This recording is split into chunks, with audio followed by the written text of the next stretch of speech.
Evening అయ్యేసరికి leg swelling వస్తుందా, next day మార్నింగ్కి తగ్గిపోతుంది కదా అని చెప్పేసి ఇగ్నోర్ చేస్తున్నారా?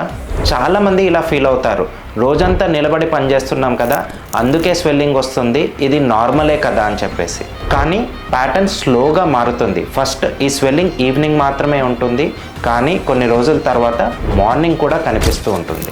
అప్పుడు మనం రియలైజ్ అవుతాం ఇది నార్మల్ స్వెల్లింగ్ కాదు అని చెప్పేసి. కొన్ని సిచ్యువేషన్స్లో కిడ్నీ ప్రాపర్గా వర్క్ చేయకుండా బాడీలో ఉన్న ఫ్లూయిడ్ రిమూవ్ చేయకపోతే ఈ వాటర్ అంతా లోపలే రిటైన్ అయిపోయి స్వెల్లింగ్ కనిపిస్తూ ఉంటుంది.